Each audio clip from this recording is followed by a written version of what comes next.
oís? Sí, ¿no? Yo creo que me oís bien. Bueno, agradeceros de verdad que hayáis venido.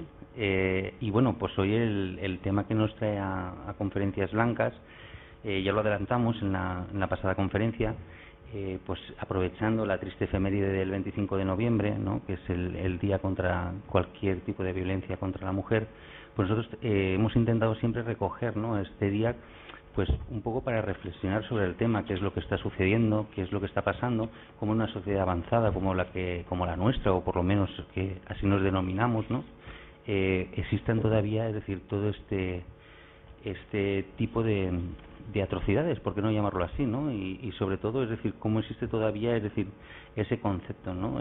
Cómo es posible que ese sexismo, que así hemos titulado la conferencia, se produzca, y esa violencia sexista, ¿qué quiere decir hoy, no?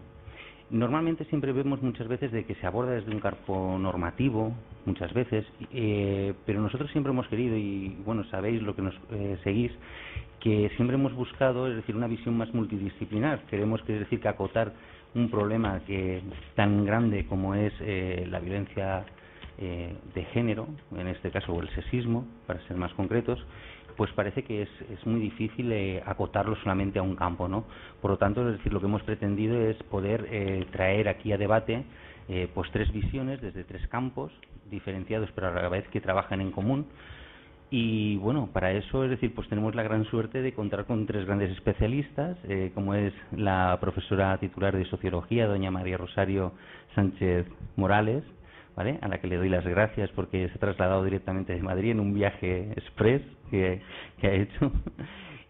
También tenemos la suerte de contar con la que fuera directora del Instituto de la Mujer, licenciada en Derecho, y a una mujer a la que le tengo muchísima estima, doña Rosa Peris. Y bueno, y a mi profesor, a mi grandísimo profesor, don Juan Carlos Castelló, doctor en Filosofía y bueno, y profesor de Antropología Social. Y bueno, pues esa es nuestra idea, es decir, poder abordar, y bueno, como siempre tenemos, van a ser tres intervenciones, va a empezar doña María Rosario, después doña Rosa y finalizará don Juan Carlos, y luego lo abriremos a debate, ¿de acuerdo? Pues venga, muchas gracias, y María Rosario, cuando quieras. Pues muchísimas gracias a los organizadores, desde luego Juan Luis, por tu gentileza, tu amabilidad. Nos conocimos hace unos años y la verdad es que es una persona entrañable y extraordinaria, ¿no? Bueno, también a todos ustedes por estar aquí y poder compartir con compañeros tan ilustres y compañeras tan ilustres esta mesa. Bueno, pues a mí realmente yo me voy a centrar en mi presentación, como tienen aquí en estos escasamente 15-20 minutos que se nos han proporcionado, acerca del binomio mujer y exclusión social, y en concreto sobre una realidad, desde luego, quizá una de las máximas violencias que se puede ejercer sobre la mujer es cuando ustedes, pues posiblemente en Valencia o en grandes ciudades, quizá también aquí en Villarreal, puedan ver a mujeres que estén viviendo en la calle literalmente, o ya más invisibilizadas, las mujeres sin hogar. Pero en cualquier caso, mujeres invisibilizadas, procesos vitales invisibilizados, y yo creo, y nosotros creemos desde el grupo de estudio del que yo formo parte, el grupo de estudio sobre tendencias sociales, que hay que conocerlo, que hay que investigarlo, y desde luego que hay que sensibilizar a la opinión pública sobre esta realidad. Me van a permitir, a modo de introducción, unos datos muy generales acerca de qué está sucediendo en España. Desde luego en el mundo también está sucediendo. Estamos ante uno de los procesos desigualitarios más importantes conocidos en la historia de la humanidad. Podríamos decir que quizá la desigualdad social como problema sistémico y estructural es donde tendremos que situar el análisis de los estudios de pobreza, o lo que está sucediendo en España y la exclusión social, y desde luego hay algunos datos bastante alarmantes en lo que a España se refiere. Pues simplemente unos datos de hace 10 días de Wintermont Oxfam, para que veamos cómo se han disparado las diferencias entre aquellos que concentran en muy poquitas manos la riqueza y aquellos y el resto de la población que está pasando en nuestro país. Pues dos datos sin más. En España, por ejemplo, las 20 personas más ricas poseen tanto como el 30% más pobre. Estamos hablando de 14 millones de personas. Es un dato, un marco amplio general para situar la realidad. O, por ejemplo, otro dato, por avanzar más, 3 españoles acumulan una riqueza que es más del doble que la del 20% más pobre de los ciudadanos, es decir, más de 9 millones de personas. Este es el marco en el que situamos, esta es la situación también que padecen muchos varones, pero también muchas mujeres, y desde luego en lo que a la realidad del sinhogarismo se refiere, pues se van incorporando hace varias décadas a esta parte, progresivamente más mujeres a ese fenómeno del desarraigo más absoluto, de la desafiliación más absoluta en lo que a las mujeres sin hogar se refiere.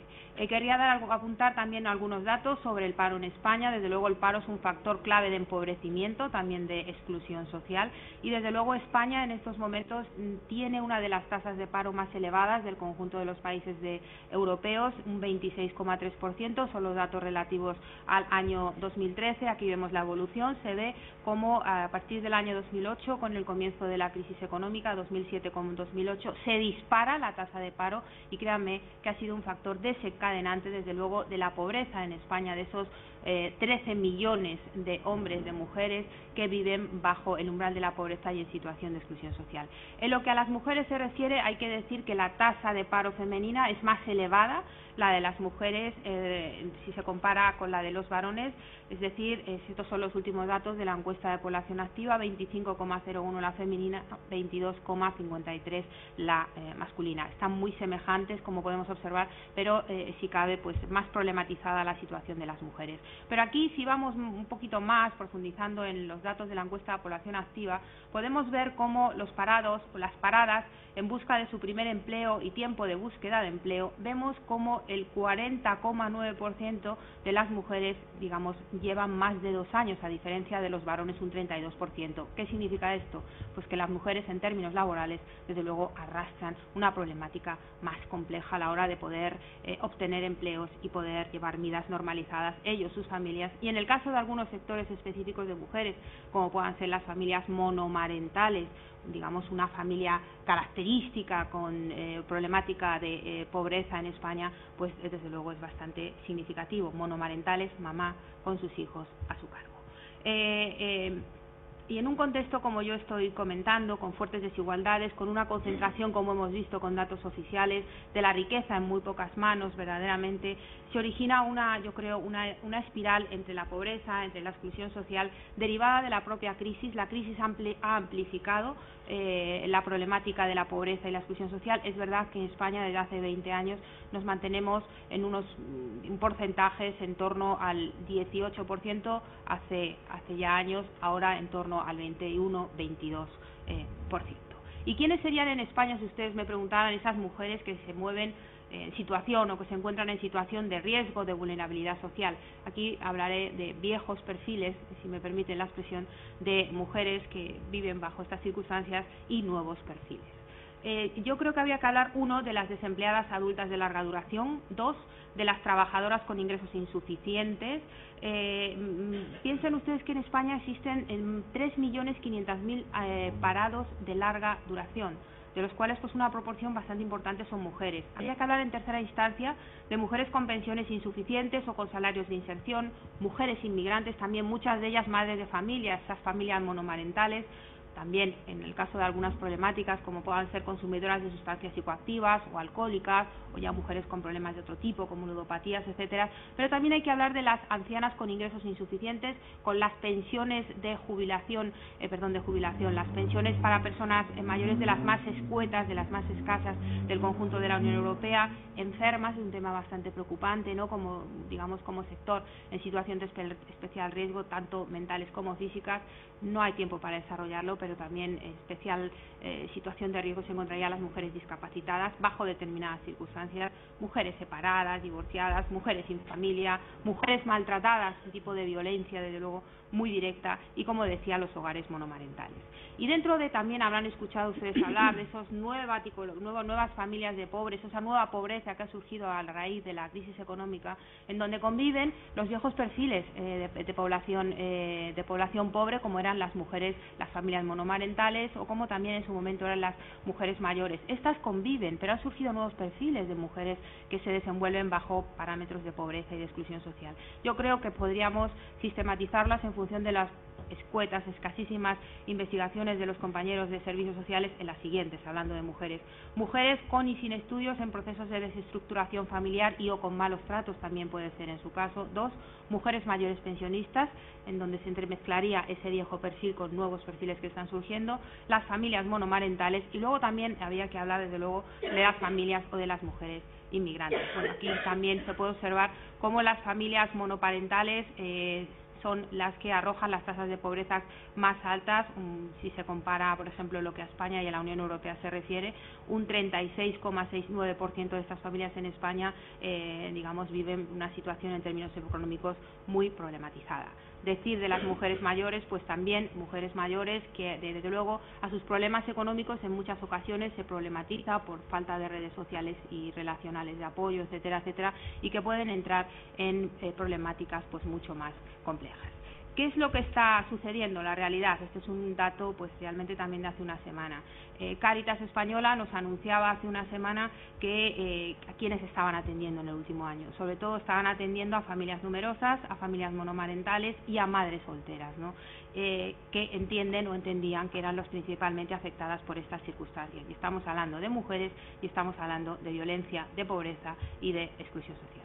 ¿Y qué deriva puede tomar que mujeres, que sectores sociales de mujeres entren en procesos de empobrecimiento y o en su caso en procesos de exclusión social, que son procesos que cursan a través de un empobrecimiento en términos económicos, pero también de una interrelación de factores, como veremos? Pues lo que está sucediendo en España es que en general se está derivando, se está deslizando sectores específicos, mujeres, hombres, incluso familias, hacia la problemática del sinhogarismo, que significa ya el desarraigo más absoluto en función de los estadios en los que se encuentren las personas y, desde luego, nuevos perfiles de mujeres. Esos nuevos perfiles de mujeres hacen su aparición a finales de los años 80, 90 del siglo XX, porque hasta esos años España, el perfil clásico de la persona sin hogar o persona sin techo, si quieren el debate podríamos entrar a matizar qué se entiende por persona sin hogar o por persona sin techo, correspondía al de un varón con una formación pues fundamentalmente en términos culturales muy baja, con problemáticas añadidas como el alcoholismo, bajo nivel de instrucción, educativo, etcétera, pero a partir de ese momento, a finales de los 80-90, el fenómeno se transforma, ya no es un fenómeno que va con una dimensión de movilidad de hombres que ustedes verán en carreteras de segunda, ¿verdad? Todavía un hombre con grandes barbas, con su mochilón a cuestas, ¿verdad? Esta sería a la vieja figura del carrilano, ¿no? Pues siguiendo los carriles del tren para llegar a un lugar y poder pernoctar o poder dormir caliente, ¿no? Y a partir de ese momento ese fenómeno se centra, sobre todo, se concentra especialmente en las grandes ciudades, desde luego en Valencia, y desde luego en las grandes ciudades del Levante, Madrid, Barcelona especialmente, ¿no? Pero también en la Comunidad Valenciana. Esta sería una foto de un estereotipo de una mujer mayor, una persona sin hogar, desarraigada, con sus pertenencias a cuestas. Realmente cuasi desaparecieron las mujeres sin hogar de la red asistencial a consecuencia de su incorporación, desde luego, a la red de espacios para personas mayores, ¿no? Y lo que ha sucedido en los últimos años es que empiezan a aflorar personas mayores que no tienen posibilidad de entrar a residencias de la tercera edad y el único espacio, los únicos lugares donde pueden acudir, por ejemplo, son a recursos, albergues o a centros de acogida en toda España, y esto es lo que está sucediendo a la espera de poder acceder a algún otro recurso de otras características. Y hablar de exclusión social extrema, como pueden observar allí, desde luego conlleva hablar en personas particulares de un encadenamiento de ¿qué? De experiencias muy negativas, de carencias, de fracasos, de pérdida de derechos y de problemas, de muchos problemas que les conduce a la exclusión social más extrema. Y estos son los actores. Nosotros a lo largo de 20 años de investigación hemos entrevistado cientos de mujeres, cientos de hombres sin hogar, profesionales que trabajaban en toda España, y hemos llegado a esta conclusión, que detrás de la vida de las personas sin hogar no hay un porque sí, nadie queda en la calle porque quiere, no hay un, bueno, lo habrán escuchado, bueno, por algo será, también hay un elemento de culpabilización de la situación, y más y menos en el caso de las mujeres, ¿no? Por eso las mujeres se sienten peor hablando de violencia. Las mujeres sin hogar se encuentran mucho peor que los varones porque el contexto cultural ha sido tradicionalmente y culturalmente más protector, y las que están en la calle están peor, se sienten más abandonadas, se sienten anímicamente muy mal, muy perdidas. Y otro dato sobre las mujeres: ¿cuál sería la salida, la posibilidad para poder salir de la situación, diferenciando entre varones y hombres? Pues hombre, cuando se pregunta a los varones, ellos nos dicen: tener un trabajo sería una de las grandes soluciones para poder salir de esta situación. Las mujeres: una vivienda. Por ahí vemos que se reproducen un poco lo que pueda ser culturalmente la asignación de roles dentro de las sociedades. Bueno, pues en cualquier caso, detrás de las vidas de estas personas, mujeres y hombres, hay una interrelación de factores. Ustedes lo tienen aquí muy academicista todo, ¿no? Diferenciando entre factores estructurales, familiares relacionales, factores individuales y factores culturales. Si me permiten rápidamente, los factores estructurales estarían relacionados con cómo son las políticas, la orientación que siguen las políticas en el ámbito laboral, en el ámbito de la vivienda, en el ámbito de la educación, y aquí se va a hablar sobre temas educativos, en el ámbito de las políticas de distribución de la renta, de las pensiones, de las políticas de bienestar social, etcétera. La orientación en términos ideológicos que adopten esas políticas condicionará a que haya más o menos personas en situación de pobreza y desde luego en situación de exclusión social. 2. Detrás de la vida de todas estas mujeres hay factores familiares relacionales. ¿Qué quiere decir? Una progresiva fragilización, hasta en su caso, aquellas mujeres permanentes de la calle, que viven en la calle sin tener ningún contacto con la red de atención para personas sin hogar, no tienen contactos con su familia, tampoco las que están en albergues, porque se ha ido fragilizando y ha habido elementos, factores detonantes, no ha habido un único. Posiblemente todos estos procesos cursan con un empobrecimiento en términos económicos, pero un problema lleva a otro, hay un efecto martillo, un problema, que se pierde el trabajo, se pierden las relaciones, la relación con el marido, una ruptura familiar, una separación, malos tratos, etcétera, etcétera, etcétera, y al final una mujer que tiene una vida, bueno, pues relativamente normalizada, puede entrar en un proceso de estas características. Y créanme que detrás también de los procesos hacia la exclusión social hay factores individuales, desde luego el género. El ser mujer o hombre condiciona, también me pueden decir, pero desde luego es un fenómeno masculinizado. Sí, es un fenómeno masculinizado, el del sinhogarismo, el que los especialistas llamamos sinhogarismo, pero ya les digo que progresivamente se van incorporando mujeres y el abanico iría en nuestro país en torno al 11-19% de mujeres sin hogar. Estamos hablando literalmente en España de 6.500 personas que duermen a ras. Y estaríamos hablando, por otro lado, en torno a 30.000 personas que utilizan, 35.000 personas, los recursos de atención para esta población. Y hay recursos masculinizados y recursos que están feminizados. Y de igual modo que ha habido, por ejemplo, aquí en Valencia, algunos albergues muy específicos que han atendido básicamente a población inmigrante. Ese ha sido el tema estrella en los últimos 14 años, que cogió muy desprevenido a España. Y nosotros calculamos que en torno a un 10% de esos inmigrantes que llegaron hace 10, 14 años a España se han quedado en una situación de sinhogarismo extremo. Y desde luego detrás también hay factores culturales que tienen que ver cómo son las sociedades. Si hiciéramos aquí unas preguntas, ¿cómo piensan ustedes que es la sociedad española? ¿Es una sociedad solidaria? ¿Es una sociedad que trata de luchar por la justicia social? ¿Es una sociedad individualista? ¿No lo es? Bueno, pues si verdaderamente nos fijamos en todos estos factores y lo personalizamos en mujeres y en hombres en concreto, vemos que ha habido interrelación de factores de todas estas características, pero desde luego ha habido elementos comunes. Un elemento en común ha sido, como yo les decía, la fragilización de las redes sociales y familiares. Muy doloroso, no se habla en la calle sobre el tema de la familia, es un tema muy duro, ¿no? 2. Sucesos estresantes. Muchas de estas personas han sufrido antes de los 18 años sucesos estresantes durísimos. Y si cada uno de nosotros se calcula que vamos a padecer en torno a 3, 4, pues calculan ustedes 8 o 9 sucesos estresantes a lo largo de la vida. Es un gran mochilón, ¿no?, que hay personas que van acumulando a lo largo de toda su vida. Podemos decir, por tanto, que las mujeres que están en la calle o los recursos invisibilizadas, también las mujeres que están en la calle invisibilizadas, en buena medida porque las mujeres hacen más uso de los recursos que los varones. Pero también entre las mujeres saben que hay un factor que yo no lo he planteado muy directamente, que es el de la enfermedad mental. En la calle hay un 15 y 16% de enfermos mentales, muchas son mujeres, esquizofrénicas, psicóticas, etcétera. Ese es un tema muy grave, yo creo, en términos de ética o en términos de país. Podríamos decir, por tanto, de estas mujeres, uno, que son mujeres que se desenvuelven en la exclusión social más extrema, que se han quedado en la cuneta, fuera de las oportunidades vitales que definen una ciudadanía social plena. 2.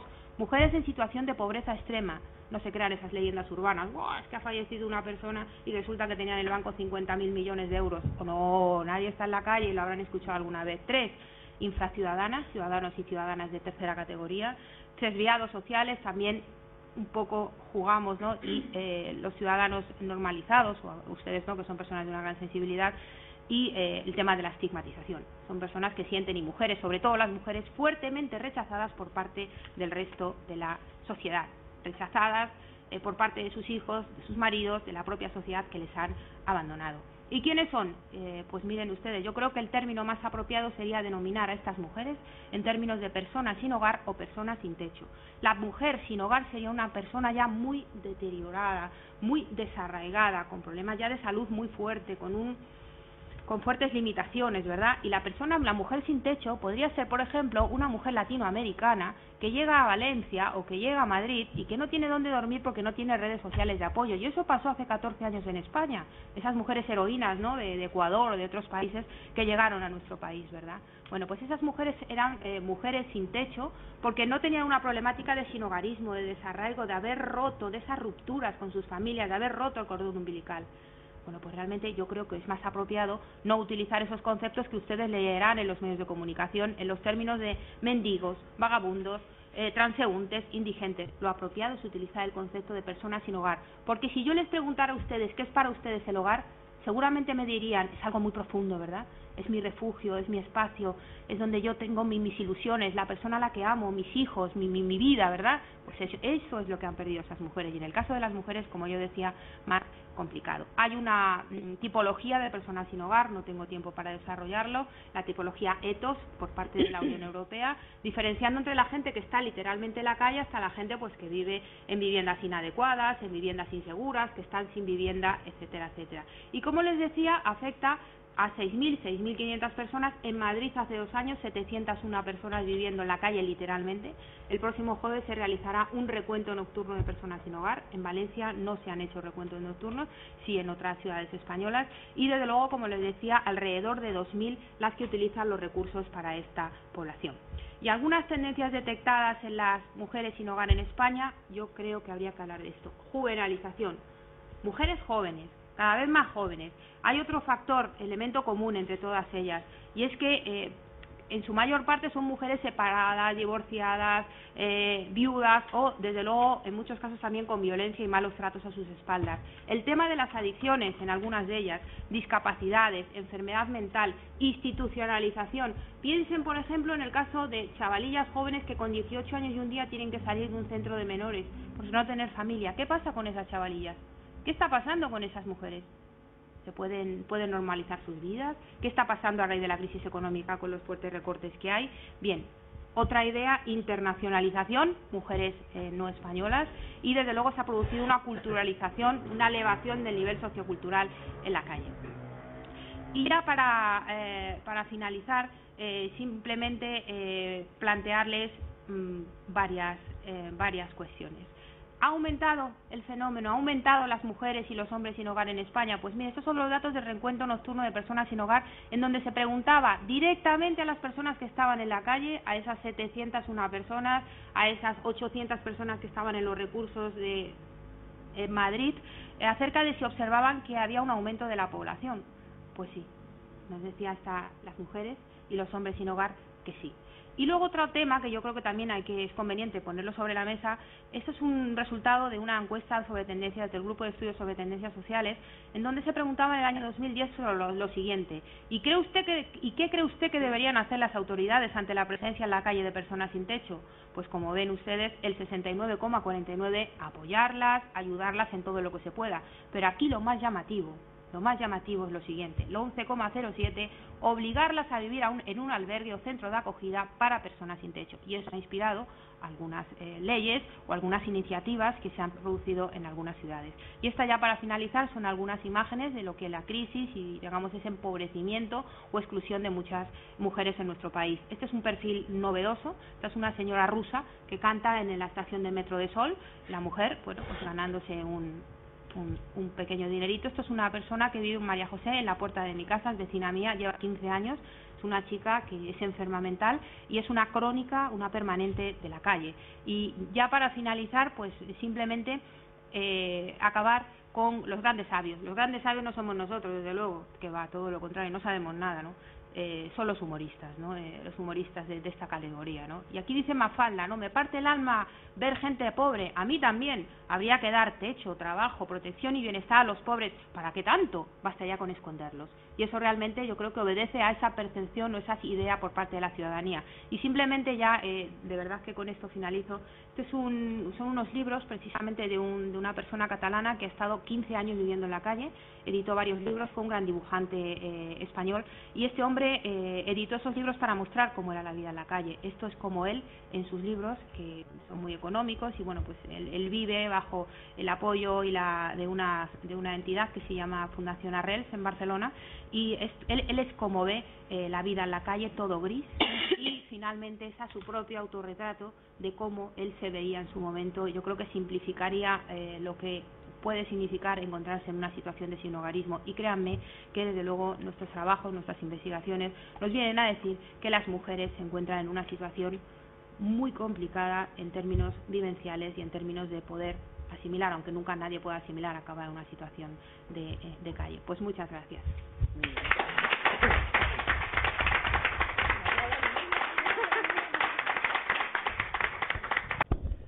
Bueno, muchísimas gracias, sí, de verdad. Ha sido maravilloso volver a encontrarte en una exposición así tan brillante, y sobre todo por eso, porque buscábamos también visibilizar algo que parecía que no estaban, ¿no? Yo cuando hablé con ella y me explicaba todos estos datos, la verdad es que me enternecía, no, porque no es la palabra adecuada, sino que me indignaba, ¿no? Que es verdad que esa invisibilización estaba muy presente. Bueno, pues nada, ahora siguiendo pues contigo, Rosa, para que un poco nos expliques todo lo que ha sido recogida en la Ley de Igualdad, ¿no? Que es donde un poco ha pivotado esa búsqueda de igualdad entre los dos géneros, y bueno, cómo lo ves y cuál es tu radiografía. Bueno, buenas tardes a todas y a todos. Muchísimas gracias a la UNED, a Juan Luis, por haberme invitado a participar en esta mesa, en este caso con mis compañeros, con María Rosario y con Juan Carlos. Terminaba María Rosario con una imagen que a mí me parece muy interesante, ¿no? Habría que esconderlos. Y me recuerda en muchas ocasiones algo que, por ejemplo, hemos vivido en este país, y no solo en este país, en relación a la violencia de género. Habría que esconderla. No sé si ustedes vieron, es una película ya que tiene bastante tiempo, La playa, que tiene ese protagonista tan estupendo. ¿Cómo le llaman? No era Brad Pitt, era el que hizo Titanic. DiCaprio. Bueno, pues en esa película me venía a la cabeza ese grupo de jóvenes idealistas que buscan el paraíso, el mundo perfecto, y encuentran una isla donde toda la vida es maravillosa. Y allí viven estupendamente, solo que una vez al mes acuden a la ciudad porque hay que comprar papel higiénico y todas estas cosas, o compresas para las chicas. Su mundo es ideal, no hay problemas, son toda gente muy joven, hasta que en una incursión en la playa un tiburón muerde a uno de los chavales que estaba allí. Al principio no saben qué hacer, no tienen ningún mecanismo de curarle, nada más hace que gritar, la alegría desaparece de esa sociedad utópica, y cansados de sus llantos y de oírlo gritar, toman la decisión de llevarlo a la otra parte de la isla, donde terminará muriendo, pero la comunidad será feliz porque ha dejado de escucharle. En cierta medida, muchas veces nuestras sociedades las construimos o las queremos construir desde esconder los problemas, porque visibilizar la pobreza, visibilizar la situación de las mujeres, visibilizar la violencia de género no deja de ser doloroso como sociedad, y además que también nos pone ante un retrato de nuestro propio fracaso. Yo creo que las sociedades modernas, las sociedades plenamente democráticas, son las que no esconden las discriminaciones, las que no esconden a las mujeres y a los hombres en situación de exclusión social, sino las que se enfrentan a su propia realidad y desde esa realidad intervienen. Yo recuerdo que estuve siendo directora del Instituto de la Mujer, fui a Rumanía, querían que les explicáramos cómo funcionaba el Instituto de la Mujer. Rumanía iba a entrar en la Unión Europea y habíamos acabado de aprobar la Ley Integral contra la Violencia de Género. Y en Rumanía, que los niveles de violencia de los hombres contra las mujeres son escandalosos, nos decían que qué pasaba en España, porque teníamos unas estadísticas de número de mujeres asesinadas y número de denuncias muy elevadas, y con palabras mucho más correctas, por supuesto. Lo que les dije es que frente a algunos países que levantan la alfombra y lo esconden todo debajo de la alfombra, nuestro país había tomado la decisión de sacar a la luz una realidad, aunque fuera muy dolorosa. Es más fácil intervenir y trabajar cuando tú tienes conocimiento sobre la realidad que quieres transformar que si la escondes. Y creo que muchas veces tendemos a esconder algunos de los problemas que tenemos. Juan Luis me decía que hablara sobre la igualdad, la situación de discriminación. De hecho, se titulaba como el sexismo y la violencia que se genera en nuestras sociedades. Y pensando en lo que me planteaba Juan Luis, a mí me parecía que habían dos conceptos fundamentales que debemos poner sobre la mesa. Uno es el de democracia y otro es el de sujeto político. Y a partir de ahí es de donde yo quería empezar. Y voy a utilizar a una gran pensadora española. María Zambrano decía que si tuviera que definir la democracia, diría que es ese orden en el que no solo es posible, sino que es un deber el ser persona. Y si algo ha hecho el feminismo y el movimiento de las mujeres, ha sido poner sobre la mesa y definir y sobre todo exigir la condición humana y de personas para las mujeres, para el 52% de la población. Celia Amorós decía, o nos podríamos preguntar, ¿y cómo es posible que siendo la mitad de la población las mujeres hayamos aceptado, permitido o tolerado ser excluidas como sujetos públicos, como sujetos políticos de esa democracia construida básicamente sin las mujeres? Y Celia Amorós nos da una explicación, y ella nos dice que si algo ha hecho el patriarcado como sistema, es que nos ha individualizado a las mujeres, pero no nos ha declarado individuos. Y desde esa individualización ha permitido que la relación entre las mujeres siempre fuera aislada. Las mujeres están muy bien en el ámbito de lo privado, dedicadas a los otros, nunca dedicadas a sí mismos ni a la interrelación con las otras, y sobre todo nunca las hemos declarado individuos, que era lo que decía María Zambrano cuando decía no podemos hablar de democracia si no hay un reconocimiento de esa condición de personas, de individuos, de ciudadanía. Y eso es lo que yo creo uno de los grandes hitos que ha hecho el movimiento feminista y la lucha de las mujeres, ha sido esa reivindicación permanente de la condición de ciudadanas para las mujeres. Y ha cuestionado de manera permanente y así, pero directo, el feminismo siempre ha cuestionado la construcción de una democracia, primero sin nosotras, luego sin nuestros votos y finalmente sin nuestra participación en los espacios de toma de decisión pública. Y viene a decir que sin la condición de ciudadanas o el reconocimiento de ciudadanas de las mujeres, lo que tenemos es un sistema que le llamamos democrático, pero que no es democrático. Porque sin la igualdad y sin la condición de ciudadanas de las mujeres, nuestro sistema es otra cosa, ¿no? Por lo tanto, las mujeres han entrado en la democracia a través de una lucha contra la irracionalidad de una democracia construida sin nuestra presencia. Y ese ha sido uno de los elementos fundamentales que hemos siempre puesto sobre la mesa.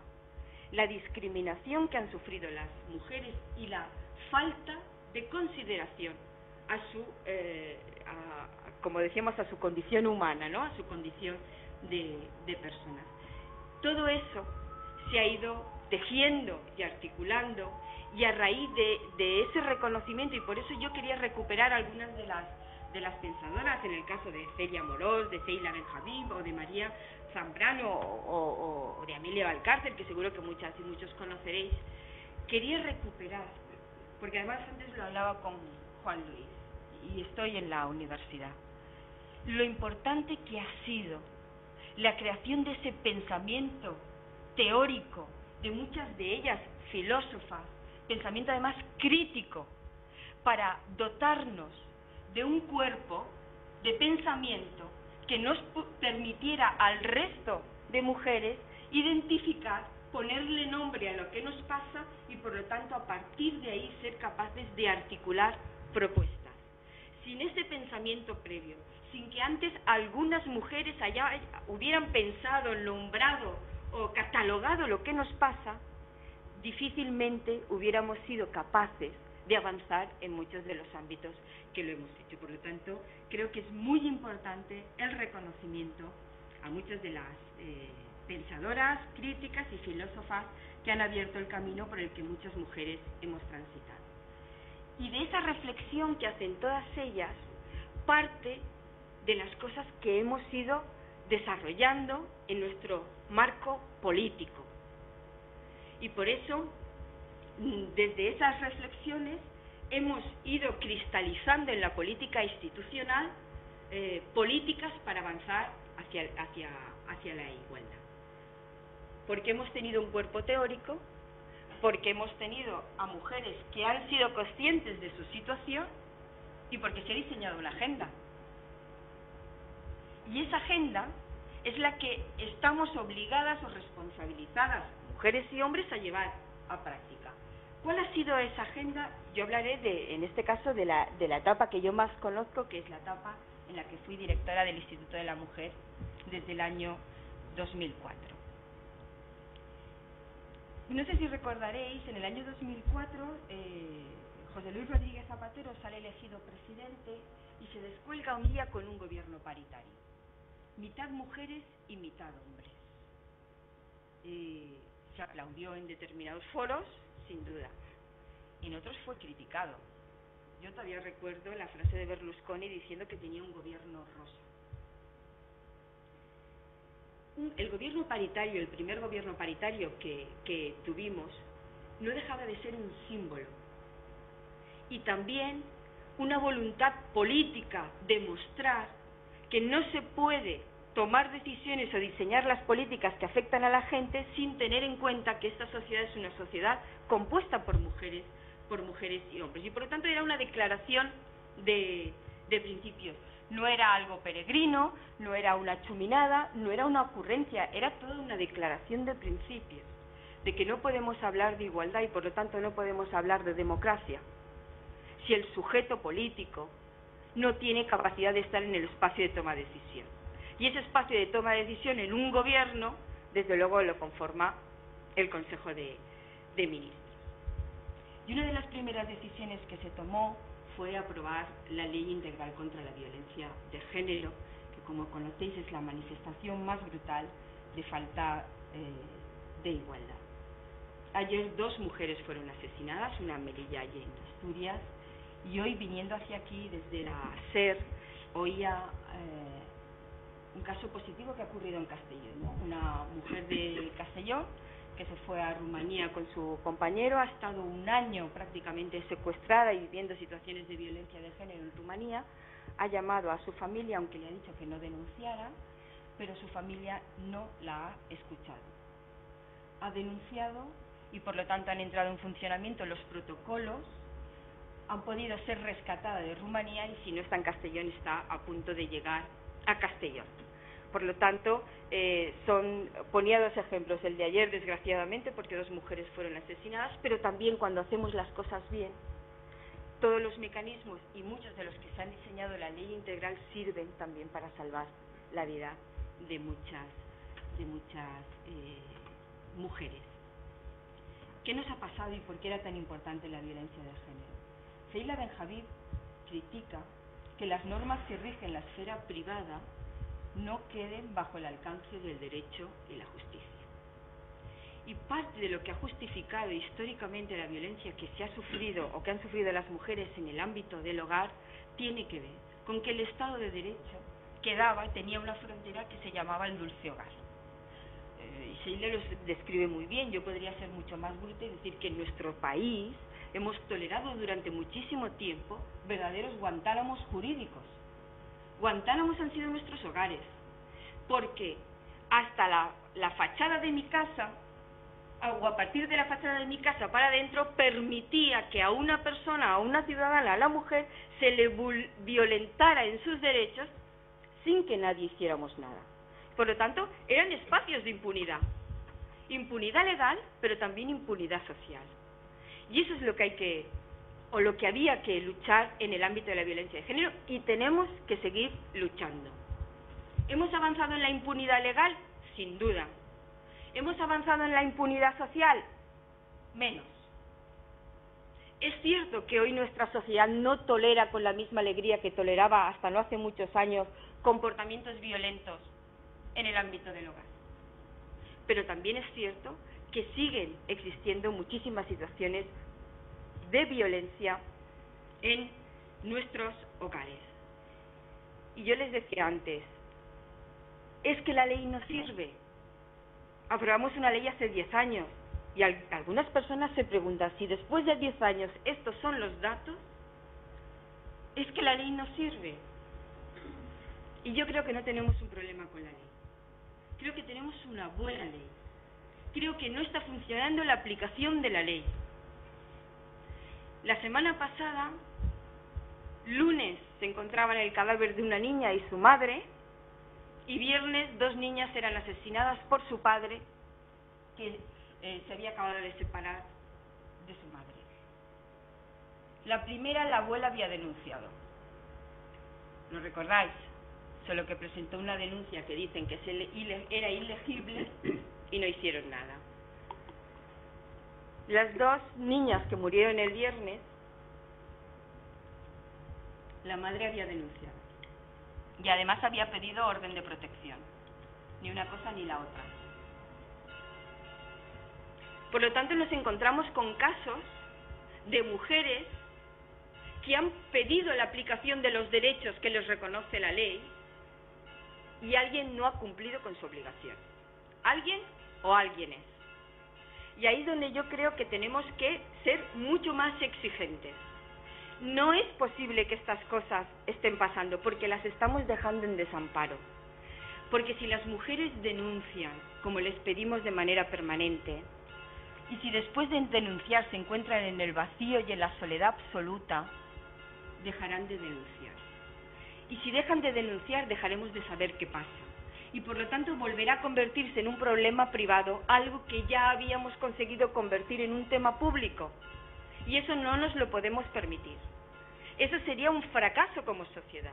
Y por lo tanto tenemos que ser muy exigentes en la aplicación y también en la dotación de los recursos.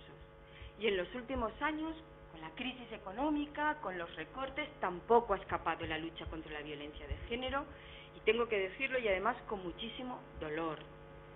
Se han recortado y se han quitado muchísimos fondos en la prevención y en la lucha contra la violencia de género. Y es, por favor, súper necesario que vuelvan a reponerse todos esos fondos, porque estamos hablando de la vida, o de un tema que va entre la vida y la muerte. En el tema de violencia de género, y tengo ya 5 minutos. Ley de igualdad. Era muy importante construir toda la estructura que sostuviera mecanismos para luchar contra la discriminación que sufren las mujeres. Por eso hablábamos de la paridad como una declaración de principios, por eso hablamos de la violencia de género, porque ¿de qué igualdad vamos a hablar mientras las mujeres sean golpeadas? Es como el estadio mínimo en el que hay que intervenir. Pero también tenemos datos, y teníamos muchos datos de situación de discriminación de las mujeres en el ámbito del empleo, en el acceso al espacio público, en el espacio de toma de decisión. Y por eso se aprueba la ley para la igualdad efectiva de mujeres y hombres. Y mirad si tuvimos que darle vueltas, porque no valía ya solo con que fuera una ley de igualdad. Es que la igualdad en nuestro país está garantizada. Es que tenemos un texto constitucional que declara que vivimos en un Estado de Derecho y que la igualdad es un valor de nuestra sociedad. Teníamos que darle una vueltecita más para decir, hombre, no me vale solo la igualdad formal, porque con la igualdad formal parece que no llego. Voy a aprobar una ley para garantizar la igualdad efectiva, porque la simple declaración formal no nos sirve. Una ley con dos principios básicos: la transversalidad y la corresponsabilidad. Transversalidad porque la falta de igualdad recorre todos los estamentos y todos los ámbitos de la vida, todos. Si pienso en la universidad, me encuentro con algunos datos para comer aparte. Si me voy al ámbito del trabajo, pues otros tantos. Es decir, que todos y cada uno de cada uno de los ámbitos me encuentro con situaciones de discriminación de las mujeres y por lo tanto era necesario transversalizarla, pero también corresponsabilizar. En la lucha por la igualdad no puede ser solo una cuestión de las mujeres para con ellas mismas, es una cuestión de la sociedad y aquí todo el mundo, mujeres y hombres, y especialmente los hombres, tienen que implicarse también en construir esa sociedad más igualitaria. Y luego tomamos dos decisiones muy importantes. La ley de dependencia. Porque si no resolvemos el tema de los cuidados, quién cuida a quién, va a ser muy difícil dar el salto o sacar a las mujeres del ámbito privado para colocarlas en lo público. Ya sé que somos francamente estupendas y que a veces somos capaces de hacer 2 y 3 jornadas, pero eso es esquizofrénico. De superwoman, pues ya hay muchas, pero no aspiremos a que las mujeres sean por norma superwoman. Y hoy las mujeres viven con verdadera angustia la doble jornada, la jornada que tienen cuando trabajan fuera de casa y la jornada que también tienen en casa y con todo el tema de los cuidados. La ley de dependencia era un mecanismo fundamental para solventar quién tiene la responsabilidad social de cuidar a quien no puede valerse por sí mismo. Y esa responsabilidad hay que encasquetar, me salía la palabra más coloquial, hay que implicar no solo a la sociedad, sino también a las administraciones públicas. En nuestro país se han desentendido del tema de los cuidados, y eso es algo que hay que introducir. Y la ley de dependencia lo introduce, y ahora vivimos momentos muy complicados. Y la otra parte, sin duda, tiene que ver con el derecho a decidir de las mujeres sobre su cuerpo.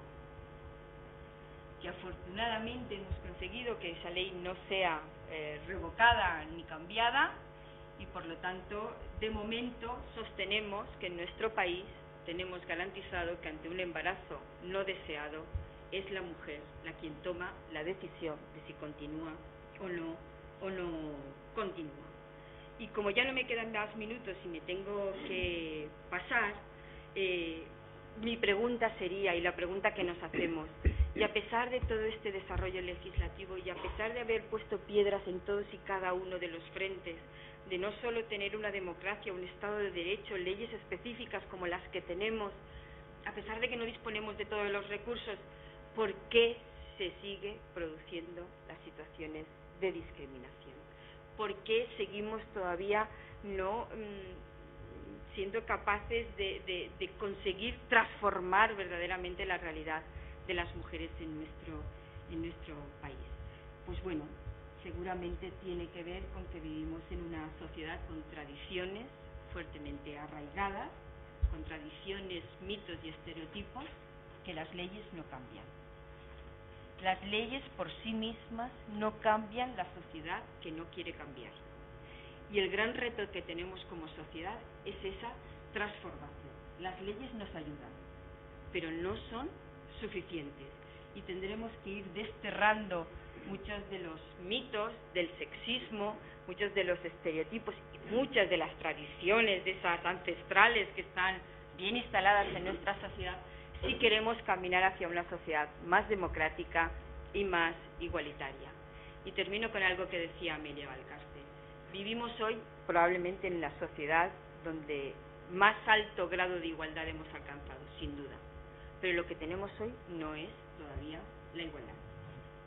Y en ese sentido es muy importante seguir reivindicando, seguir exigiendo y seguir influyendo para que no solo no decaigan las políticas, las iniciativas que se tomen, los mecanismos para revertir esta situación de discriminación que en un Estado democrático no tiene absolutamente ninguna justificación.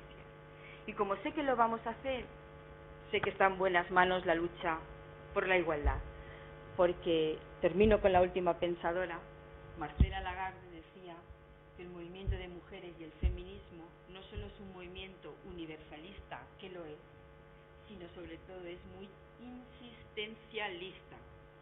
Y por lo tanto, por favor, y eso os pido, no dejemos de insistir en el reconocimiento y la igualdad de derechos y oportunidades de mujeres y hombres.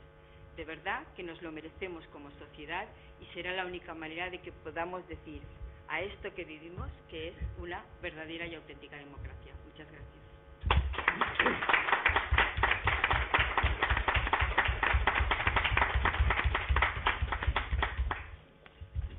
Bueno, pues muchas gracias, Rosa, de verdad. Es estupendo también, sí, de haberte escuchado, sobre todo en esa reflexión desde ese marco más normativo, más jurídico, que muchas veces se nos hace muy enrevesado. Así que te agradezco tu pedagogía. Y nada, pasamos a Juan Carlos Castillo, también desde ese ámbito, ¿no?, de la educación, ¿no?, como un ámbito donde ese sexismo parece que es donde empieza, ¿no?, desde el ámbito más familiar y pasando después por las instituciones, ¿no?, educativas. Bueno. Buenas tardes. No quiero desaprovechar la ocasión para agradecer a la UNED y a los organizadores de las conferencias blancas su cordial invitación a este acto y también la posibilidad una vez más de aportar el grano de arena en la lucha contra la violencia sexista. Decía mi compañera Rosa que la ley que debía proteger y que debía mejorar la situación de desigualdad que estamos sufriendo y que estamos desgraciadamente viendo como no acaba de cuajar, está sufriendo recortes. Y eso me lleva a pensar que en general no corren buenos tiempos para la lucha contra el sexismo, porque en educación, en el sistema educativo, tampoco estamos cuajando una buena lucha contra el sexismo y en favor de la igualdad. Hay muchas cosas que en esta sociedad y en esta cultura debemos desaprender, los tópicos a los que se hacía referencia antes, y otras muchas que debemos aprender y que creo que el sistema educativo, que debería ser el bastión fuerte en esa lucha contra el sexismo, no lo está haciendo bien, sino que hay en el sexismo, y creo que el sistema educativo en términos generales, al menos el escolar y el de secundaria, es el mismo sexista, es estructuralmente sexista y materialmente sexista. Para explicároslo, os voy a invitar a un paseo por la escolarización de una chica que he dado en llamar Marta, como podría ser cualquier otra, y voy a intentar que puedan ver cómo hay un sexismo atmosférico que se respira en todas las instituciones, en la calle y en la casa, y donde se cría y se fragua de forma bastante invisible lo que llamamos sexismo en términos generales, y donde se abren las puertas para la violencia sexista y la violencia diana, que es la violencia que sufre ya directamente a la mujer con nombres y apellidos, y no solo es psicológica, que es muy grave, sino también física, que lo es o más si el resultado es evidentemente de muerte. Marta, que como os decía es el nombre de la chica, de la mujer, que desde bien pequeña vamos a acompañar en su proceso de formación como personas, y recordamos antes que alguien vive en democracia cuando es reconocido como persona.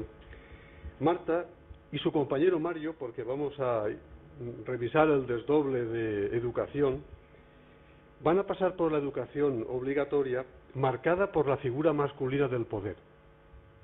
Tanto en la escuela como en el instituto tendrán en un 80% de probabilidad un director hombre.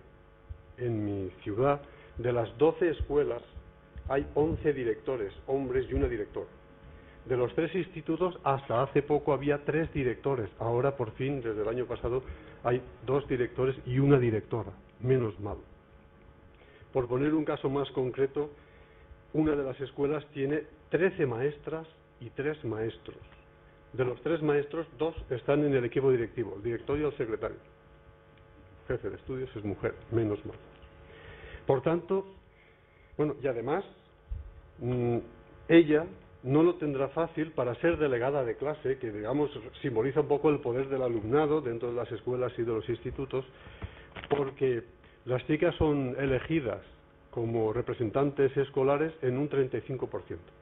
En mi instituto en particular, de los 27 delegados de clase o representantes de clase, 17 son chicos. Donde ganan las chicas es en la subdelegación, en el segundo papel dentro de la representación. Ahí son 18, ganan y por goleada.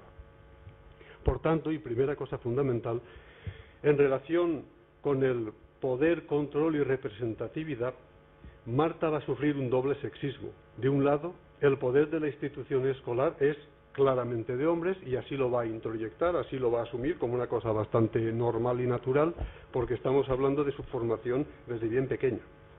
Por otro lado, la organización escolar vamos a ver cómo sostiene y refuerza el modelo androcéntrico y quizá todavía patriarcal, normalizado, que subyace en nuestras sociedades y en cada una de las instituciones y que hace que la mujer sea subordinada. Ella será subdelegada, como mucho. En segundo lugar, Marta será prácticamente invisible en la escuela, en el instituto, mientras que Mario tendrá prácticamente todos los focos de atención dirigidos hacia él. Y eso no de una forma intencionada, pero de hecho lo es así, y quizás si no es intencionada, es casi peor todavía. Marta será invisible en el lenguaje de los documentos oficiales, porque la mayoría de ellos hablan de el alumno, el 80%. Los inclusivos alumno-alumna o alumnado se dan muy poco, en un 15, un 5%.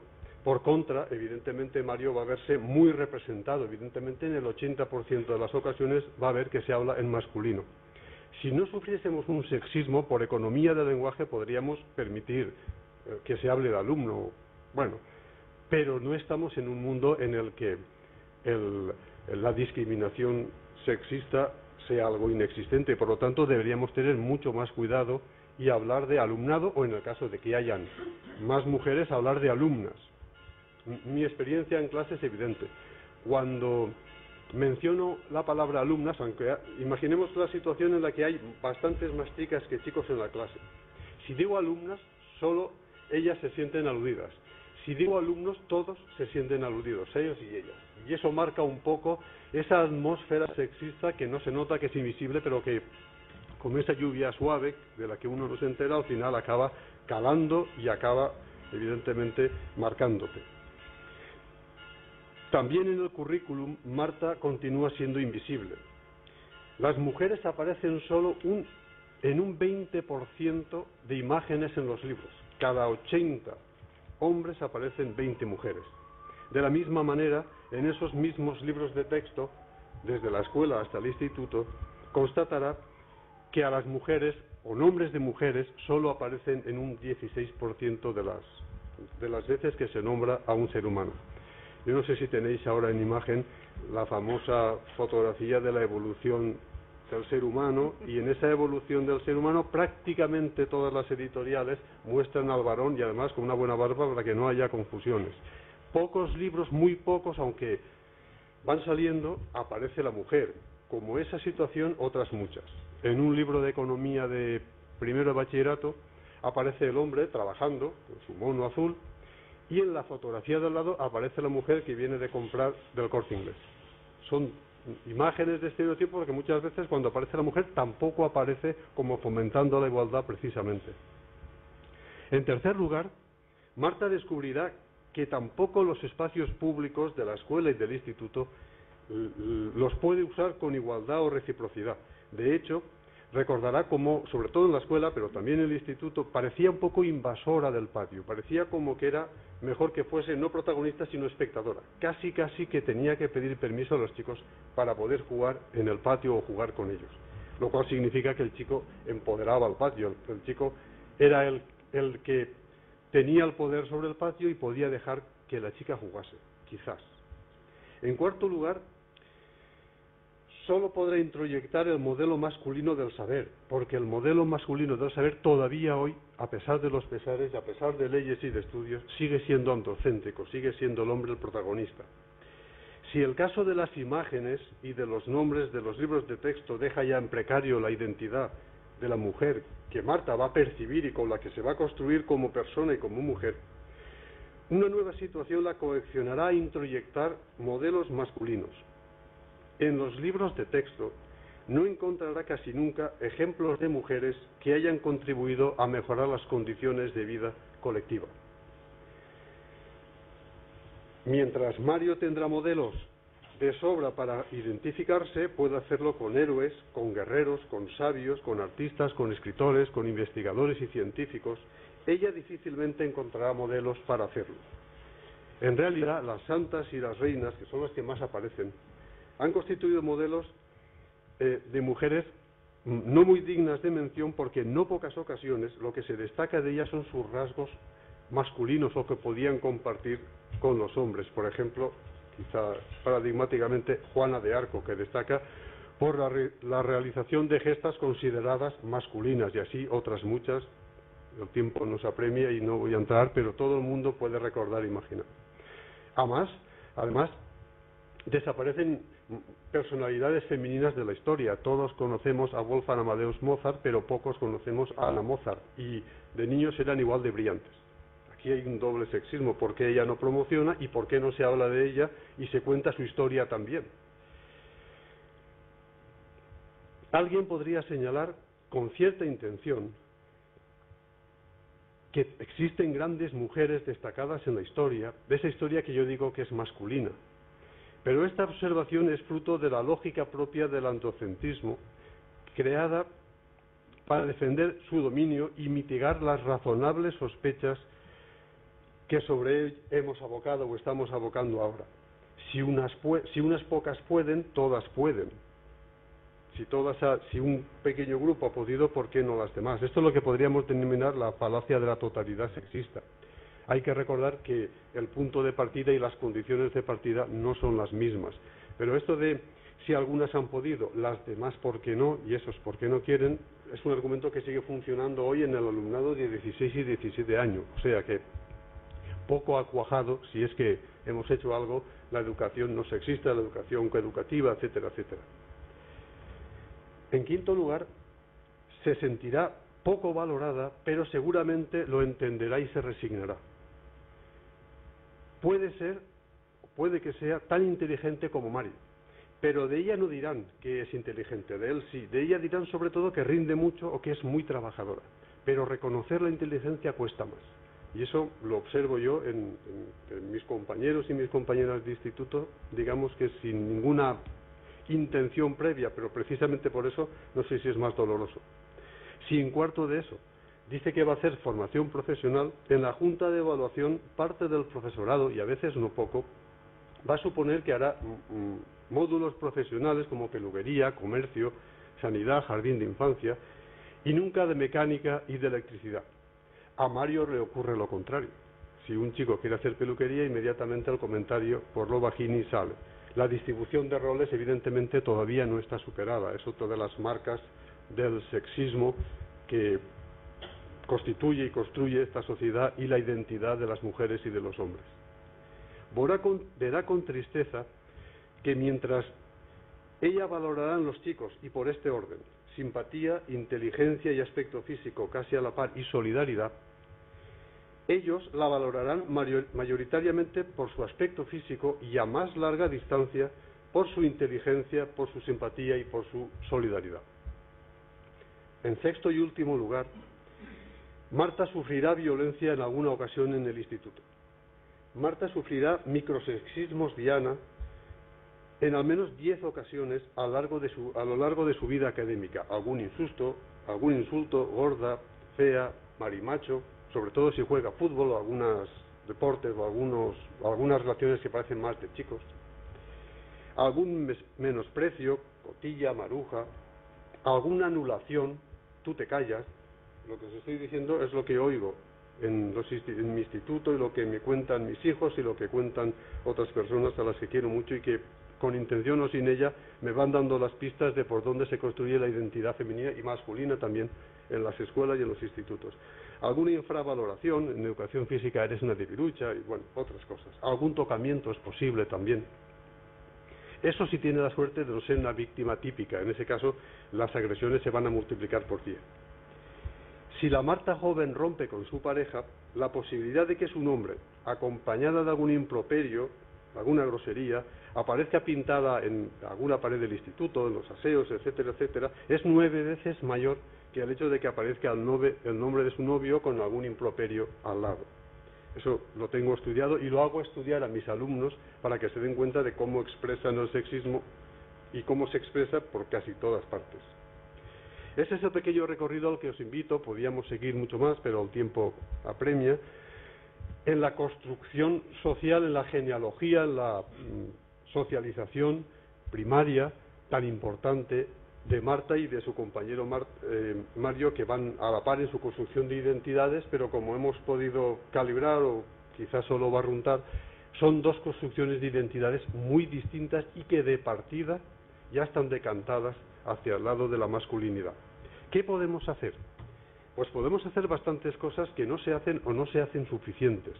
La primera de ellas, y principal, a la que más me voy a dedicar en estos momentos, es a sugerir una especie de comité de género en las escuelas y en los institutos para que precisamente estudien los materiales escolares que se tengan, no acepten libros sexistas y adviertan, incluso exijan a las editoriales que revisen sus propuestas y las mejoren.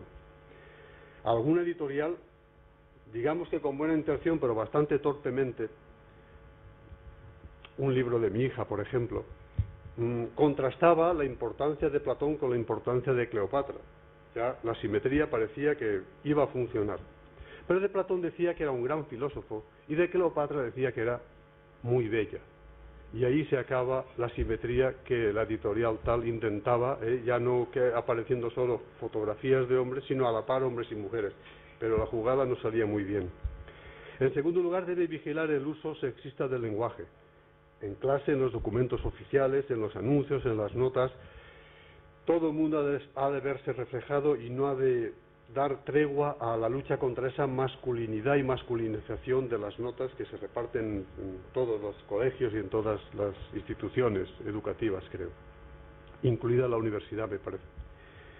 Además, ese comité debería completar, a través de nuevos materiales, las aportaciones que las mujeres, y no han sido pocas, han hecho a la vida social y cultural, mientras de hecho no aparezcan en los libros de texto, mientras las editoriales no se convenzan de que eso es mucho mejor. Y expliquen de hecho las dificultades para llegar ahí, quiero decir, que aprovechen el vacío que se ha creado en la historia, borrando de ella a un sector, al femenino es evidente, y a la vez incorporar esas historias de mujeres literatas, de mujeres investigadoras, que las ha habido, las hay, y muy buenas. En cuarto lugar, que revise las estructuras de poder de la institución escolar. No es posible que la mayoría de los directores en las escuelas y en los institutos, aunque haya más mujeres que hombres trabajando en ellas, sean hombres mayoritariamente. Ese 80% no puede ser. También, y no me he referido a ella por ir cortando, pero también la inspección educativa está en esos niveles. Bastantes más hombres que mujeres que representan el control y el poder en las escuelas y en los institutos. Y sobre todo que promocione la coeducación, porque es el mejor de los antídotos contra el sexismo escolar. Trabajar en equipo, colaborar, todos simétricamente, los líderes de los equipos de trabajo, por ejemplo, mujeres y hombres, chicos y chicas, en igualdad, al mismo tiempo y con el mismo poder. ¿Qué otras estrategias educativas creo que son importantes para que el sexismo vaya desapareciendo y digamos que se vaya disolviendo esa construcción de la identidad marcada por el antropocentrismo, que creo que va quedando más o menos claro? En primer lugar, los profesores no deberíamos hablar en masculino solo, deberíamos nombrar también en femenino. En segundo lugar, habría que reforzar los comportamientos positivos de las alumnas y colaborar a través de ellos a su autoestima. En tercer lugar, no permitir a los chicos, y a veces se permite la ridiculización o ironía con algunos comportamientos comunes de las chicas o de otros chicos con otras sensibilidades. En cuarto lugar, frenar el protagonismo de los chicos cuando acaparan el debate, cuando acaparan una asamblea, sobre todo si en esa asamblea se va a decidir quién es el líder, como antes os decía acerca de los delegados de clase. El delegado es el chico, la subdelegada, que es la que acaba haciendo el trabajo, es la chica en la mayoría de las ocasiones. Resaltar la capacidad estética de los chicos, su gusto por vestir, el cuidado de la belleza, no es exclusivamente femenina, porque se ve así. valorar en los chicos cualidades mal consideradas femeninas, incluyendo también así otras sensibilidades, y un largo etcétera, que creo que no es difícil de conseguir y que irían en ese doble vector de desaprender lo que televisión, calle y casa muchas veces hace aprender desde bien temprano, e ir aprendiendo una serie de comportamientos que no tienen nada negativo, sino todo lo contrario, y que muchas veces no es fácil de ver. Si hiciésemos estas y otras cosas, seguramente sería más fácil empoderar, fomentar la asertividad y la resiliencia en las chicas, y también de resituar a los chicos que, aunque después puedan ser manifiestamente machistas, desde bien jóvenes son introyectivamente machistas sin darse cuenta de que la construcción de su masculinidad está sesgada y está, digamos que, estructurada de forma que van a seguir fomentando el machismo, el sexismo y la violencia final, que muchas veces pues acaba en tragedia, como bien sabemos. Y acabo con una frase que me gusta mucho y que repito en muchas ocasiones: no hay peor lucha que la que no se hace, y en ello estamos. Muchas gracias.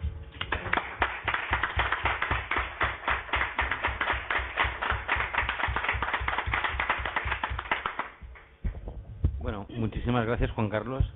Bueno, tengo que deciros que lo tenía preparado en valenciano y a última hora, cuando estábamos aquí sentados, le hemos dicho que por favor que lo hiciera en castellano, porque estamos emitiendo en abierto en el canal UNED y claro, emitimos para todo el mundo. Entonces, claro, pues bueno, y también por respeto también un poco a María Rosario, porque aunque es una buena vecina de la Comunidad Valenciana, que viene mucho, pero bueno, pues también para intentar bueno, pues homogeneizar un poco en un mismo idioma, ¿no? Así que gracias por ese esfuerzo que has hecho, que ibas traduciendo continuamente. Así que, bueno, abrimos el debate. Si tenéis alguna pregunta, es decir, a lo expuesto, pues la trasladamos a la mesa. Sí. Espera.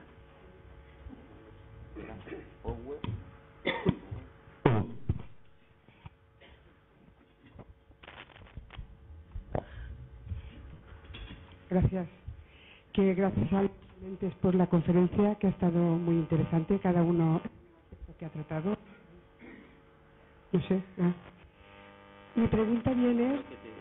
¿Puede ser que se acople? Puede ser que se esté acoplando, ¿verdad? ¿Qué hacemos? No cogerás el sonido, ¿verdad? A ver. Asistí la semana pasada aquí en Villarreal a una presentación de un club deportivo de chicas. Más de 500 niñas se presentaban a los padres y a los que habíamos asistido. Era un club deportivo de baloncesto. Y es curioso que finalmente las fotografías se hicieron al modelo masculino. Todas las chicas con las manos atrás, demostrándonos que el equipo de cada uno de ellos. Yo pensé que sería mejor que como mujeres dieran su tono a esta fotografía, y comentándolo con alguna compañera me dijo que bueno, pues que era lo normal, no sé, como aceptando la masculinidad de estas fotografías. Me gustaría saber la opinión vuestra al respecto de algo tan sencillo como es una fotografía donde las niñas están demostrando que son jugadoras de básquet. ¿Por qué hemos de seguir imitando el modelo masculino? Gracias. Bueno, pues como queráis. Pero, yo simplemente es porque creo que escuchando la intervención, la ponencia de Juan Carlos, queda dicho. Es decir, al final el modelo masculino también rige en la formación de nuestras hijas y de las chicas en el cole, y ese modelo androcéntrico es el que hay que cambiar, y los centros escolares son el primer lugar en el que hay que cambiar. Por eso me parece admirable el trabajo titánico que hacen muchos profesores y profesoras en los centros de educación, y sobre todo yo creo que él hacía una apuesta por el modelo coeducativo, que es ir más allá de nuestro modelo mixto para verdaderamente incorporar la igualdad. Y ahí es donde tenemos el reto. Si nuestras jóvenes, nuestras chicas más, o nuestras hijas o adolescentes, todos sus modelos y todas sus referencias siguen siendo masculinas, ¿cómo nos sorprendemos de que su comportamiento tenga a asemejarse o parecerse a sus modelos? Es así de sencillo. Lo que hay que cambiar son esos modelos para incluir otros modelos que existen, modelos de referencia, que además lo comentaba el profesor en la historia, en la vida cotidiana. Sin la incorporación de esos modelos femeninos, seguirán siendo ellos el modelo de referencia para nuestras jóvenes, y creo que se están perdiendo tanto. Es decir, al final, solo una mirada es mucho menos que dos. Y lo que aquí hoy queremos denunciar es cuánto nos estamos perdiendo por una sociedad que decide tener solo una mirada androcéntrica cuando podría tener una mirada mucho más amplia, más igualitaria y, por supuesto, más inclusiva. Es el gran reto, al menos bajo mi punto de vista. No sé, Rosario, lo que piensas. Bueno, yo estoy completamente de acuerdo con lo que has planteado. Creo que hay otro agente de socialización que es básico para que también la situación cambie. Desde luego es el entorno familiar, ese grupo primario básico en el que todos nacemos, más próximo, más cercano, y en donde vemos en nuestros padres pues una asunción de roles muy específicos y muy determinados. Yo creo que esto es esto exige un cambio en lo que a la sociedad en su conjunto se refiere y a las distintas piezas que encajan dentro de esa sociedad y a nuestros modelos de socialización y agentes de socialización. Desde luego el sistema educativo es básico, me parece interesantísima las presentaciones de mi compañera y de mi compañero, y es verdad como él a lo largo de su intervención, la verdad es que nunca me había reparado en hacer un análisis de esas características, pero tiene toda la razón, ¿no? Y desde luego eso marca nuestra familia, marca nuestra forma de ver el mundo, marca nuestras propias mentalidades, y todo eso desde luego tendría que tener una traducción en el ámbito político. Aquí no estamos en esa esfera, pero evidentemente en lo que a las leyes y en lo que también a la forma de visualizar el mundo de los políticos se refiere, hay que cambiar. Y yo también añadiría, si me permiten, yo creo también también las propias mujeres. También hablábamos, en fin, es una anécdota que comentábamos en la comida, ¿no? Un ilustre español, ¿no? Mayor Zaragoza, en una conferencia al que invitamos hace unos años, él comentaba que respecto a este mundo, ¿no?, de paradojas, este mundo con tanto sufrimiento y tanta crueldad, decía, pues posiblemente si el mundo estuviera dominado, los grandes políticos o las personas que guían el mundo fueran mujeres, el mundo sería diferente. Estoy seguro que sería así. No lo sé si sería así, no sería así. Lo que es una realidad, y también lo hablábamos, es que si ustedes se dan cuenta, prácticamente todas las mujeres que tienen poder en el mundo emulan el comportamiento de los varones, incluso hasta físicamente, ¿no? Cómo van vestidas, en fin, yo nací en Alemania, pero vamos, no quiero dar más datos, pero efectivamente ustedes pueden observar cómo son mujeres pues bastante masculinas. Entonces hay que cambiar también las mujeres, tenemos que cambiar. Los varones, desde luego, aquí tenemos unos ejemplos extraordinarios, y ustedes también, que son varones un gran compromiso, ¿no?, porque las sociedades sean diferentes, ¿no? Y desde luego me quedo con esa frase final, ¿no?, del compañero, que me ha gustado muchísimo, ¿no? No hay peor lucha que lo que no se hace, pero todos tenemos que hacer. El sistema educativo tiene que cumplir su función, la familia tiene que cumplir su función, y nosotros como ciudadanos y ciudadanas, desde luego, también tenemos que cumplir la nuestra. Es la única vía para poder transformar la cruda realidad, si me permiten la expresión. Sí, yo quisiera añadir un aspecto positivo de esa situación, y es que hubo alguien, usted, que se dio cuenta de que la foto era masculinizante. Eso hace 15 o 20 años seguramente no hubiese sido posible, salvo que usted tuviese una sensibilidad extraordinaria y una lucha ya, digamos que militante. Pero en términos generales, si hoy en día algunos y algunas nos damos cuenta de que esa fotografía es una fotografía de un estereotipo y no de unas chicas reales que están posando de una manera que no corresponde, o que no corresponde al menos a otro modelo posible, pues ya es un avance. Lo que pasa es que el avance es muy lento y hay retrocesos y peligros de retrocesos. Yo creo que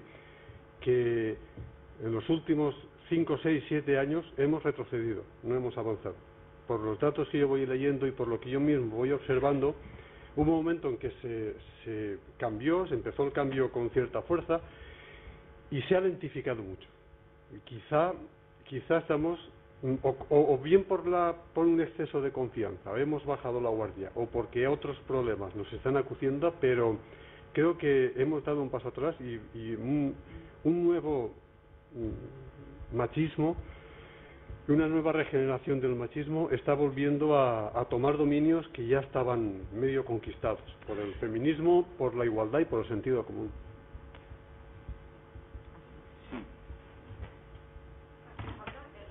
Es que no sé si te coge el micro de la...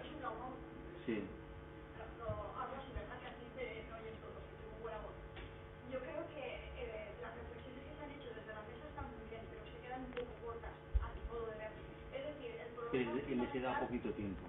Les queda poco tiempo. Pedían más, pero es que es imposible. Era imposible marcar más. Doña Rosario nos ha hecho una recopilación tan rápida que yo a mí me ha costado un poco seguirla. Estaremos en contacto.